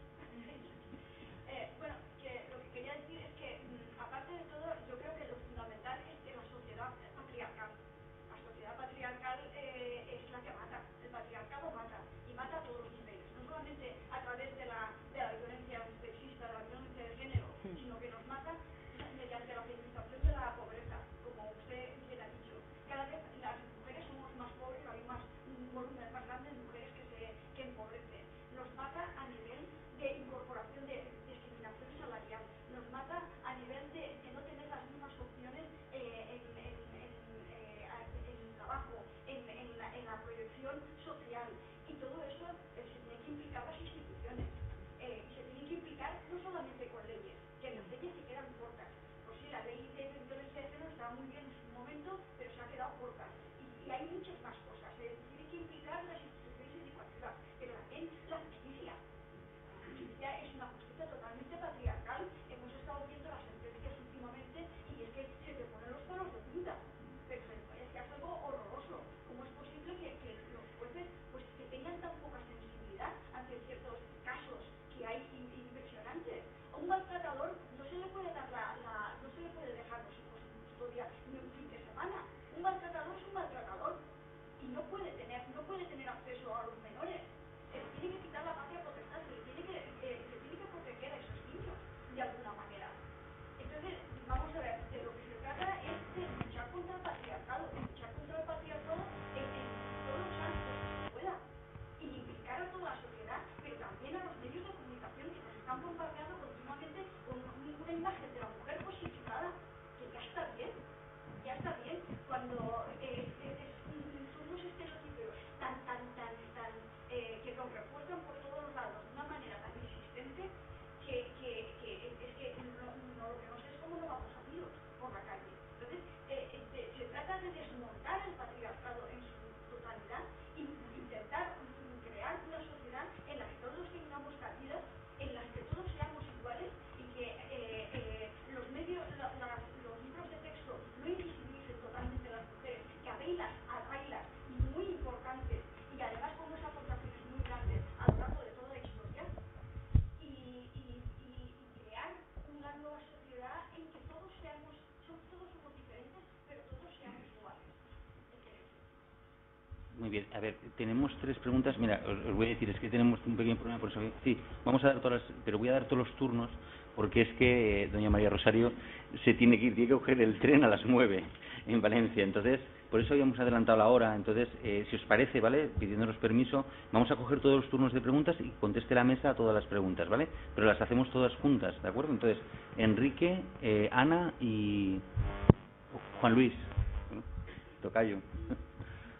Bueno, yo lo que quería preguntar es, he ido a las exposiciones, me han gustado, he visto también soluciones, el trabajo que hay que hacer y mucho depende de nosotros. Nos centramos normalmente en el tema de la educación, pero a mí lo que creo que he echado a faltar en todas las estructuras, tanto la política como la educativa, etcétera, está en intentar buscar más lo que nos une que lo que nos separa. O sea, hablamos mucho de hombres, hablamos mucho de mujeres, hablamos mucho de adjetivos, mucho de profesiones. Yo no sé si es por el tema de la modernidad o del individualismo, pero hablar mucho más de lo que es el ser humano, tal cual. Y eso, tanto desde el ámbito de la familia, que eso es más complicado, pero sí que desde el ámbito de la política no lo veo, y desde el ámbito de la educación. Si se habla de voluntades, de deseos, de amores, todo lo que encara al ser humano, realmente se vería mucho más la igualdad y se podría luchar más desde ahí. Yo no sé a vosotros si En la educación sabemos que se puede, pero en el resto de entidades o de estructuras, no sé vosotros si veis que se puede hacer algo más.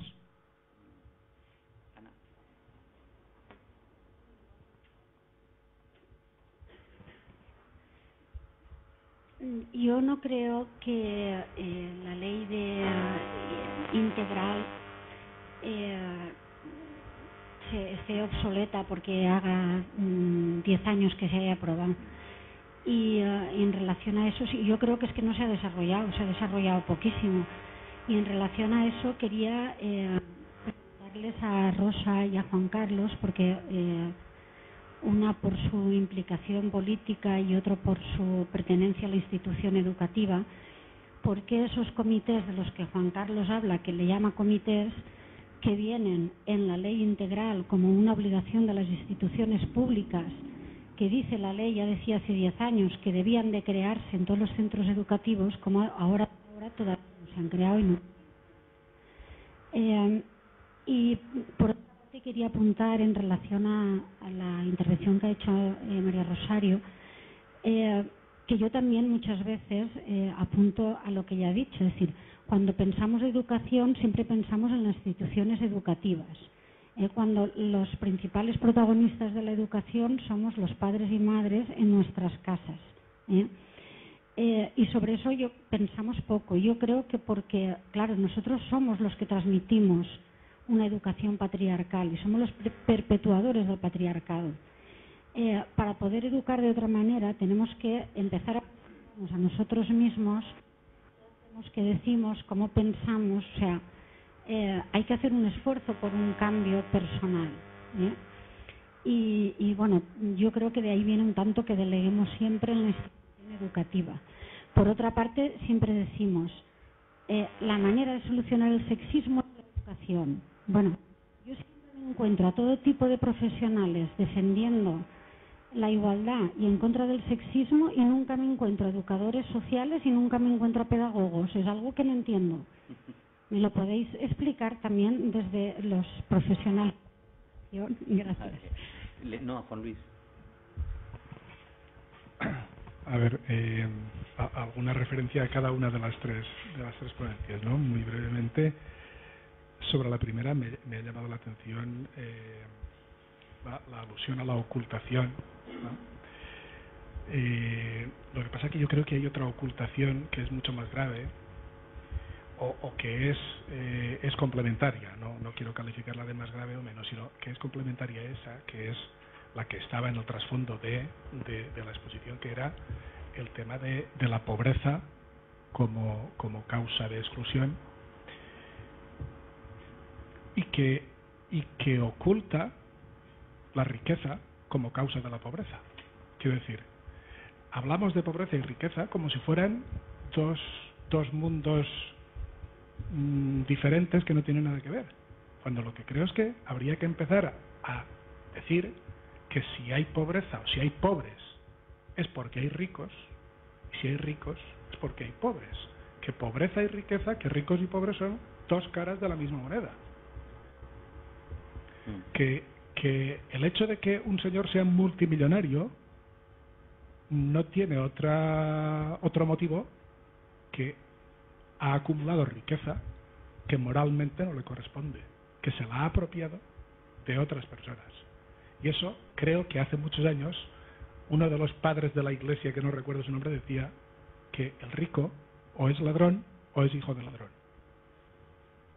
No lo decía ni Marx, ni Lenin, ni nadie, ¿no? Decía un padre de la Iglesia, ¿vale? No recuerdo el nombre, San no sé qué, pero no recuerdo el nombre.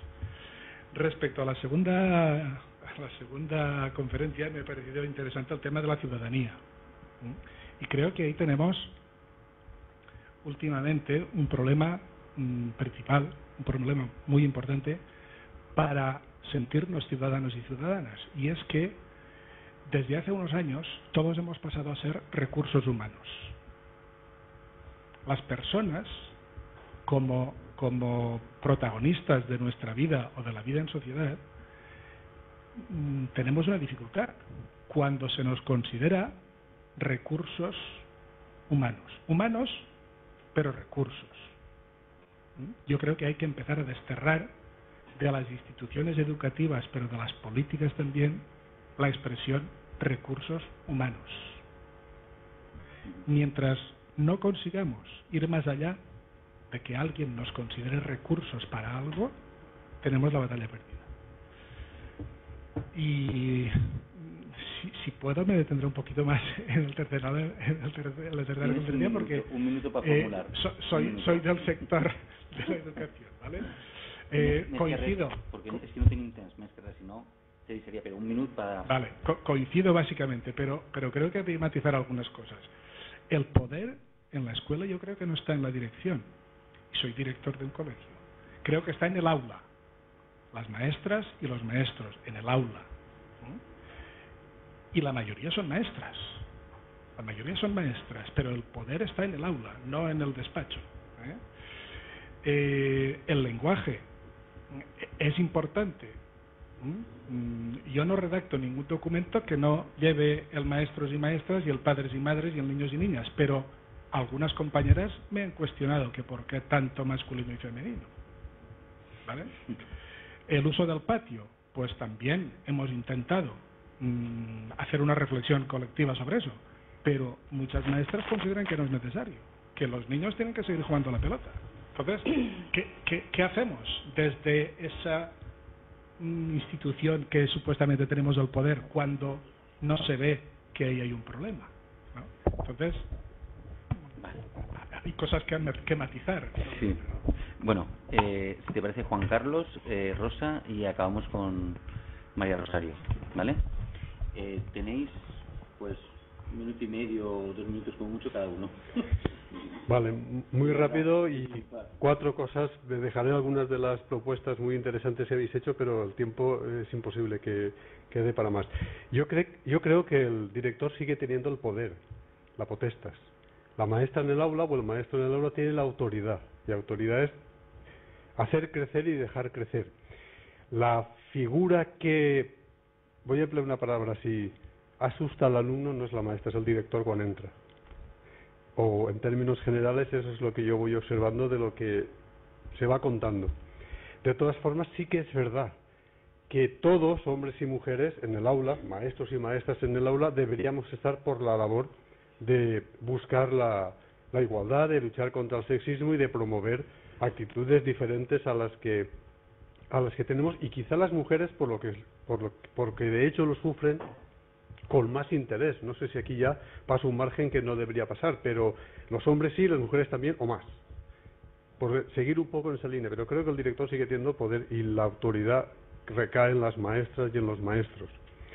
La segunda cosa fundamental que me gustaría aclarar es que la relación entre la ley y la educación tiene que ser fundamental, porque la ley sin la educación no funciona, y una educación que no esté avalada por una ley en el contexto del sexismo evidentemente no va a poder funcionar.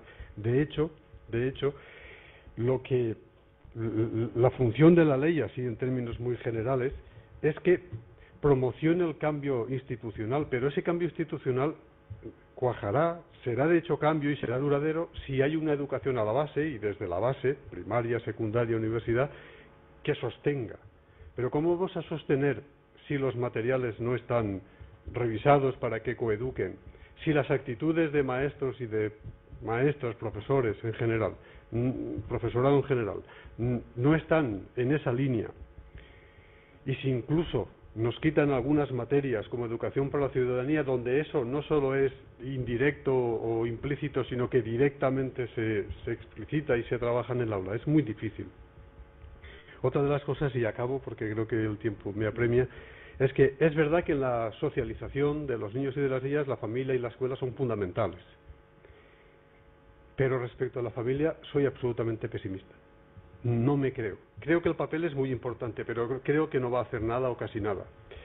Necesitaríamos una escuela de padres y de madres que nos enseñase, por un lado, cómo manejar la situación que no sabemos, o en general creo que no sabemos, que nos ayudase a desaprender todo lo que hemos introyectado, roles y estereotipos que explícita o implícitamente seguimos transmitiendo, pero no veo a los padres y a las madres por la labor. De hecho, las escuelas de padres y madres, no sé si en Vila Real, pero en Baidusó no funcionan o funcionan fatal, y los que deberían no están, y a veces están algunos que están tan en la línea que bueno, va bien, pero no les haría tanta falta como a muchos otros que no están.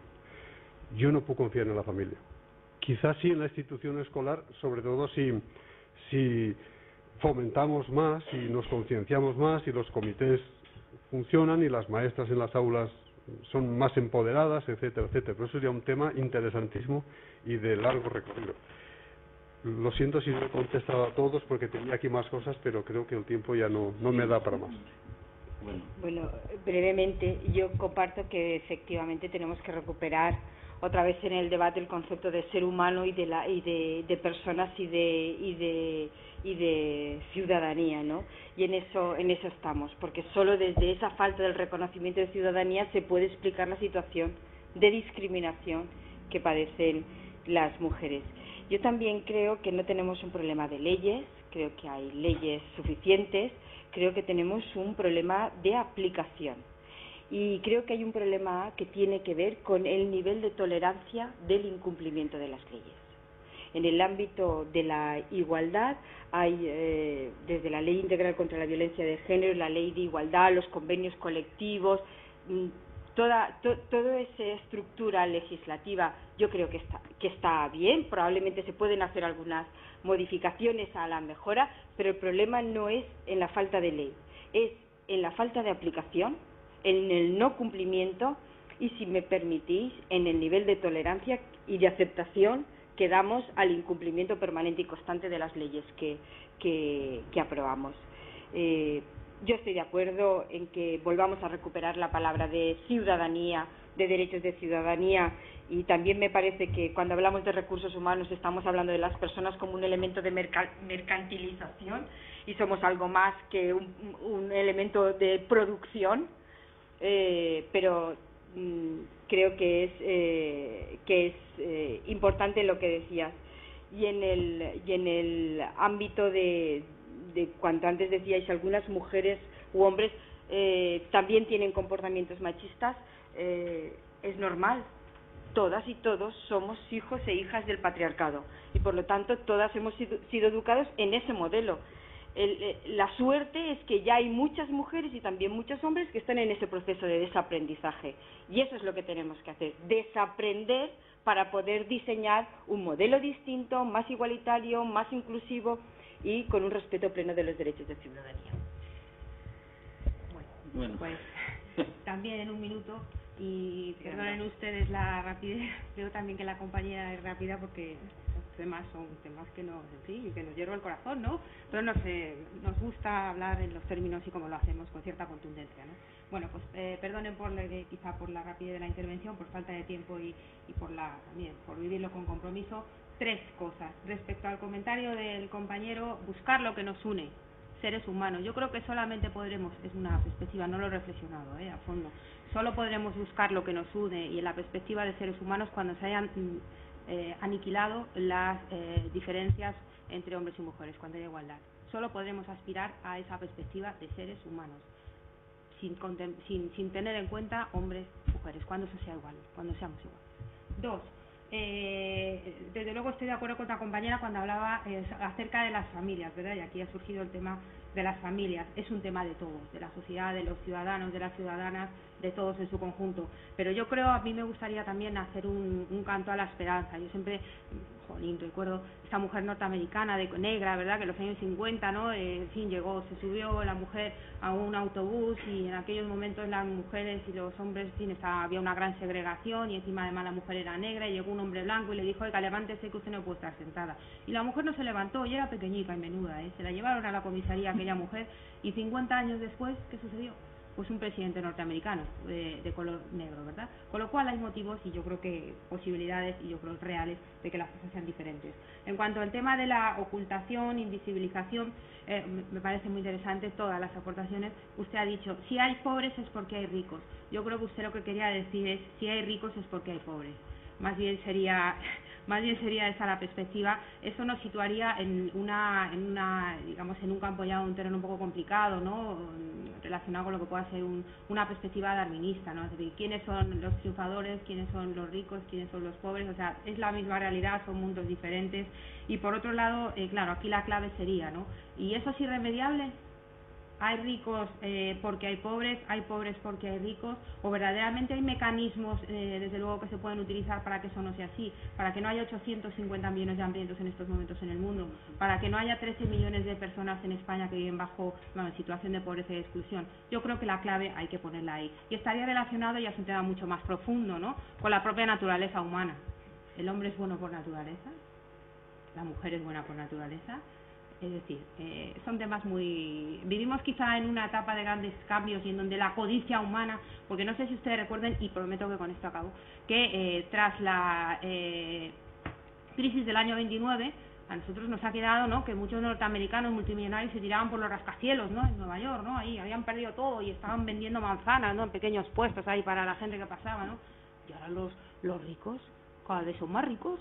Del año 2002 al 2013 resulta que hay 6 más multimillonarios en la lista moral de la lista Forbes. ¿Cómo es esto? Y si vieron ustedes una película que me parece que se llama Martin Cole o algo así, en donde el gran actor Jeremy Irons representaba a un tipo que supuestamente fue uno de los que llevó a la crisis actual en el mundo, ¿no?, con, digamos, con esa crisis financiera, ¿no?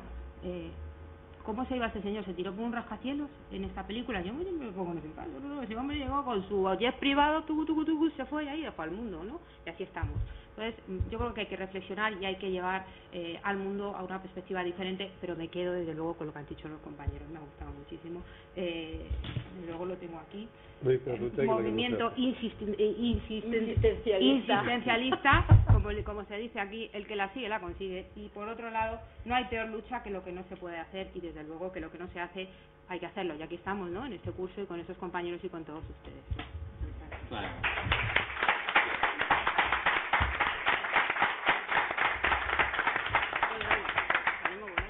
Bueno, pues nada, daros las gracias a todos de nuevo, es decir, por haber asistido, darle las gracias a los conferenciantes, a la profesora María Rosario por el esfuerzo de verdad titánico que ha hecho hoy, porque ha sido de un compromiso enorme el venir, porque no le venía nada bien, pero el venir aquí, Encantada. Igual que a Rosa y que a Juan Carlos.